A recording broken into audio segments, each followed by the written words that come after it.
void. Today's podcast is brought to you by itpro.tv. You can find links in the description below or go to itpro.tv/ring. I feel like we've done everything we can to alienate viewers. Am I missing anything?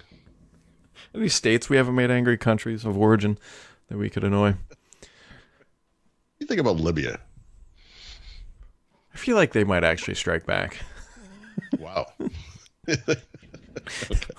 Watching this, and be like, go find those too? Mm-hmm. And ruin their internet or something. I don't know. Oh, boy.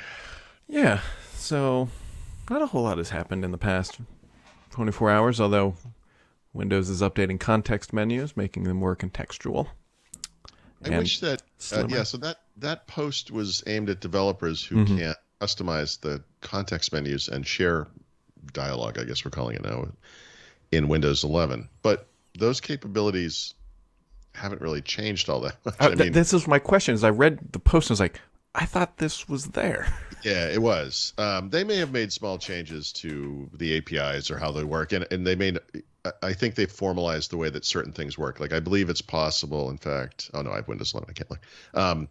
Certain applications, for lack of a better term, if you have like Intel integrated graphics or NVIDIA, probably can put 2 items or more in the main menu, but now if you have 2 or more, they go into a submenu. Mm-hmm. So that might be the big change.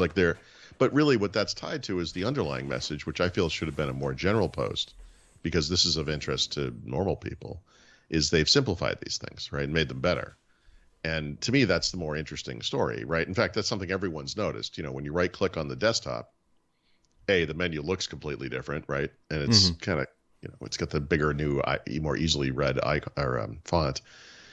But they've gotten rid of things, and that discussion is in this post, and it's interesting. And I would have written about it anyway, but I think to me that's the more interesting aspect to this. The UI changes, and they talked about some of the fundamental, just they're trying to make to Windows to make it a little simpler and easier. And I get it. Yeah. I guess I wish that there was like a default switch you could trip and be like, "Hey, I'm an expert. Give me the old stuff." Actually, the biggest gripe really is actually right clicking on the taskbar now is an anemic amount of options. Yep. But yeah, and there is one option. yeah. And by anemic, I mean an option. Yeah. An option, yeah. So I just recorded a thing with Richard Campbell yesterday that won't come out until probably sometime in August, but we kind of touched on this. And my basic take on this is, as someone who uses Windows every day, right, I hate to use the term power user, but certainly an experienced user, right? I expect certain things, and I'm used to certain things, and I have certain workflows, and Windows 11 gets in the way a little bit. There's no doubt about it. But if you take a step back from a mile-high view and as an advocate for the platform, simplifying this stuff is better for everybody, especially mainstream users. And for people like us who know our way around Windows, we know how to get to those things that are not right there anymore, right? So yeah, maybe it takes a couple of extra steps. Maybe we have to train ourselves a little differently. Like if you want to do a 2-click thing to Task Manager, just right-click on the Start button instead of on the taskbar. We can relearn those things. It's okay, right? It's... the only other option there would be to allow full customizability or have 2 modes like you just described. You could have like a Windows 10 mode, or what I call it. Windows Classic. But those, those approaches introduce complexity, and that's kind of contrary to the goal. Yeah, it definitely seems like their intent with Windows 11, at least in some capacity, was to simplify things a bit. Yeah, and I like that. That's been a fundamental concern with Windows for a long time. Too many ways to do too many things, Mm-hmm. Now you get one way. That's not even true. You get multiple ways still, but yeah, there's still multiple ways, but there's fewer ways maybe. And again, some tasks that are a little esoteric take multiple steps now. Mm-hmm. It's okay. But think about it. Like one of the things I do all the time with Windows 10. First thing, right-click on the taskbar, and I start removing stuff. I get rid of search, get rid of task view, I get rid of what else is in there? Cortana, if it's there. I get rid of the nut stuff that's over in the corner, like the Skype thing and the news and information, whatever the hell all that stuff. I get rid of everything, right? Yeah, so that stuff, if you want to do any of that in Windows 11, it takes a couple of extra clicks, because because you have to go into settings for some of those. Some of them you can just right click on the icon, get rid of them. But so what? You only do it once. Who cares? Yeah. It's okay. Yeah. That's it. It's all good. Yep. Maybe we'll get some more fun stuff in the Windows world today. Who knows? It typically release insider builds around Tuesdays, Wednesdays. It kind of changes week to week, but It does. sometimes we're waiting for one for Windows Weekly on Wednesday, and then it does or does not happen. And if it doesn't, you get one on Thursday. But this is Windows 11; it's brand new. Like I feel like every week we should be getting something, right? And there could be changes, and of course everyone's looking forward to the new features. Well, I don't know who's looking forward to the chat with Teams, but I'm sure some people are. What's the other? Oh, of course, Android apps, right? It's the other big one. But before yesterday's show, I was pointing out to Brad, like there's a video from Inspire. Oh, right, I forgot to watch that. It's a little insipid. The two hosts are just, it's a little much. But they do the little video where they kind of step through all the new features in Windows 11, all of which are kind of familiar. But they kind of highlight some things I've seen that I didn't really think too much of. For example, like while we're making this call right now, there's a microphone icon in my taskbar, and that disappears when the call ends. And it's light blue colored for some reason, so it stands out. And if you mouse over it, it tells me which application is using the microphone. And if there were multiple apps, it would give me a list. You're supposed to be able, this is what I learned from this video, because it doesn't work in Windows 11 today. Supposedly, you can click on this thing, and it will mute the microphone. I assume you get a little slash in the icon. Maybe it turns red or something. And it globally mutes the microphone. It's like a little mini dashboard thing just for this one function. I think this is kind of a good idea. It doesn't work, today, but it will. And it was in the video, and I was like, oh, look at that. That's like a kind of a feature of Windows 11, a new feature that I don't know. Maybe I missed it, but I don't think in the original thing they really highlighted that. And that video is worth watching for that kind of thing. There's a couple of little small. Yeah, that's what we kind of typically enjoy we look at this stuff day in and day out and finding the little gems, if you will. Yeah, one of the other weird ones we don't get to see a lot is, and this is in the videos they made, when the snap layout feature where you mouse over the maximize button or whatever. In Microsoft's videos, it's wider, and there's like 3 sets of options. And every time I do it, there's only 2. It's kind of just a little block. And that's because what they're doing is using an ultra-wide display. And on an ultra-wide display, you get that option that they like showing off, which is where you have 3 applications side by side, and they're semi-usable because of the width of the screen. You don't get that option on like a normal 16 by 9 or 16 by 10 display. I'd like to see that. I wish there was a way to force it or whatever. But yeah.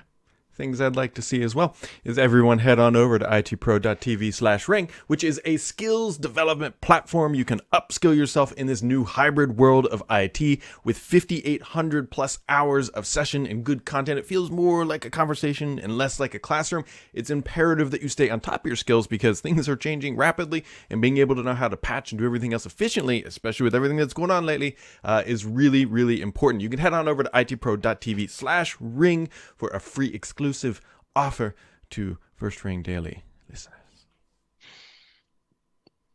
You like that? Yeah, That was good. Sure. It's all right. It was good. I feel like that was one of the better transitions lately.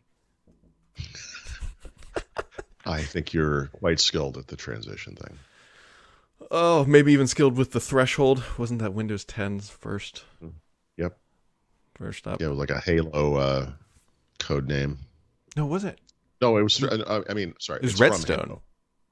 Oh, Redstone. No, Threshold, I think, was maybe the name of the OS, if I remember. No, I think Threshold was the first one, and then Redstone became the release names. Like Redstone 1 was the first release, Redstone 2, I think. But originally, I believe the Threshold was the predecessor. That might have been it. It was something like that. Bunch of code names floating around. By the time this airs and everybody watches it, Jeff Bezos will either have made it to space or not. Hopefully he does and makes it back. Now, is he really going to space, or is he going to pull a Richard Branson and pretend to go to space? Depends on what your no, this is science. There's a definition. Well, so here's where I think it gets interesting, and I gotta double check the height requirement. Okay. Branson or Bronson, whatever you want to call him, call him Rich, can call him many things. I believe went to roughly the same altitude as John Glenn. So, right. It depends on that's where it kind of gets. Today we consider that suborbital. Yeah. Oh, it's definitely not. I think the point of suborbital is if you let an object loose at that height, it will fall to Earth, Yeah. right? Whereas if it's orbital, it will be held in that kind of perfect gravity situation where it will just literally. Bezos isn't hitting orbital either. Yeah. Because you got to be 17,000 miles an hour going parallel to the Earth. Okay. All right. So he's going to fly really high. Yeah, I mean, although I think Bezos is going to be technically more in space because there's a name of the line. More in It's a line. I think it's 100 miles, maybe. Okay. I don't know. Bunch of rich people Some people buy sports cars. Some people buy islands. Some of them have I like sports to cars see and people islands. solving the problems that bedevil us all as a society right now. Like they're curing cancer, getting rid of COVID, that stuff. It's nice. And, going to space as a rich person, I think it's in the same ballpark, really, right? I don't know why this just What's popped sending in. them to Mercury? Could we do that? What I was going to say, Venus. Yeah. Actually, NASA's going back Some to Venus. fiery hellhole. Venus is a hot, spicy place. There's nothing really else going on. We'll see. I mean, Spire's over. Just kind of, I guess We're going to coast now until, what's it called? Ignite. I wanted to call it TechEd still. Yeah, we got Ignite sometime in September. I think we pretty much guaranteed that Ignite is not going to be in person this year. Yeah, I would be surprised if it is. No way.